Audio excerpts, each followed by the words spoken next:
ध्वन्यात्मक विधि क्या होती है? तो ध्वन्यात्मक विधि माइकल सेमर ने दी थी। तो ध्वन्यात्मक विधि किसने दी? माइकल सेमर ने।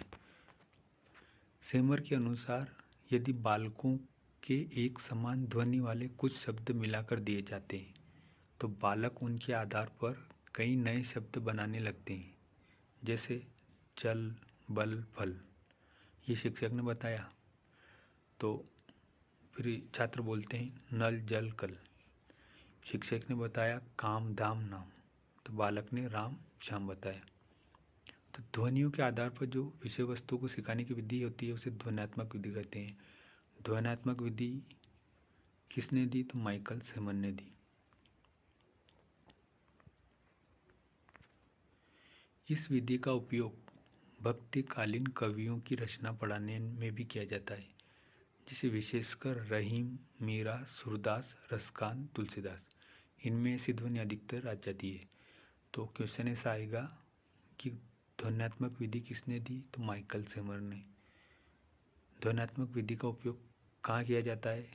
तो विशेषकर कवियों की जो रचना होती है उनको पढ़ाने में किया जाता है, जैसे रहीम, मीरा, सूरदास, रसखान। ऐसे उदाहरण दे देगा और पूछेगा कि इसमें कौन सी विधि उपयोगी होगी? तो ध्वन्यात्मक विधि। अगली विधि है सैनिक विधि।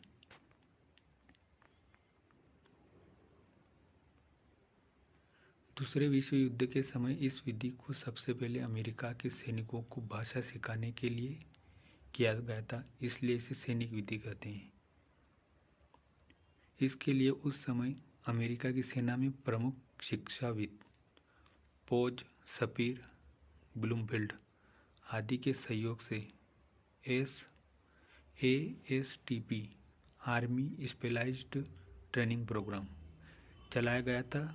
15 से 20 लोगों के कई समूह बनाकर उन्हें भाषा का ज्ञान करवाना था। इस विधि में मौखिक रूप से शिक्षक उच्चारण करता है या फिर टेप रिकॉर्डर के माध्यम से वह बालकों को किसी विषय वस्तु को सुनवाता है तथा बालक स्मरण के आधार पर सीखता है। इसलिए इस विधि को अनुकरण, परिस्मरण विधि या श्रवण भाष्य विधि के नाम पर से जाना जाता है।